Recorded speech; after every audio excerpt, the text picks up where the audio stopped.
ইতালিতে খোলা মাঠে ইফতার করে ঐতিহ্যের রূপ দিয়েছে রোমের ঢাকাবাসী। প্রতি বছরের ধারাবাহিকতায় এবারও ইফতারের আয়োজনে রোমের বিশিষ্ট ব্যক্তিবর্গ অংশগ্রহণ করেন। উন্মুক্ত ইফতারের মাধ্যমে ঐক্যবদ্ধ হওয়ার পাশাপাশি তুলে ধরা হয় ইসলামের স্বচ্ছতা ও সৌন্দর্য। রোমে ঢাকাবাসীর আয়োজনে খোলা মাঠে ইফতার ইতালিতে ঐতিহ্যে পরিণত হয়েছে। উন্মুক্ত ইফতারের এই আয়োজনের মূল উদ্দেশ্য বিদেশিদের কাছে ইসলামকে তুলে ধরা।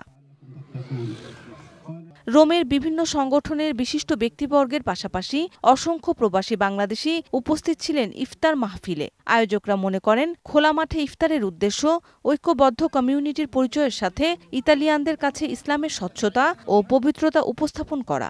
একদিকে এটি ঐক্যবদ্ধ থাকার একটি প্রতীক এবং অন্যদিকে বিদেশের মাটিতে বিদেশের কাছে ইসলাম ধর্মটি সুন্দরভাবে প্রেজেন্টেশন করে। ওয়ালটন ফ্রিজ কিনে অনেকের মতো আপনিও হয়ে যেতে পারেন মিলেনিয়াল।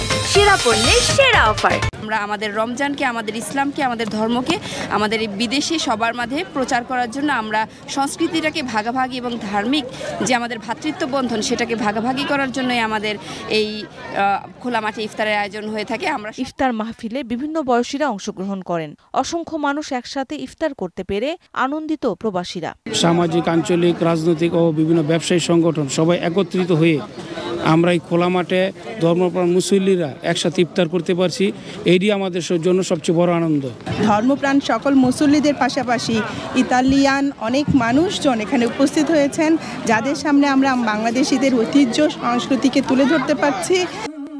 ইতালির রোমে ঢাকাবাসীর ঐতিহ্যবাহী খোলা মাঠের এই ইফতার একদিকে কমিউনিটিকে ঐক্যবদ্ধ থাকার শিক্ষা দেয়, অপরদিকে বিদেশিদের কাছে ইসলামের সৌন্দর্য তুলে ধরে বলে মনে করেন প্রবাসীরা।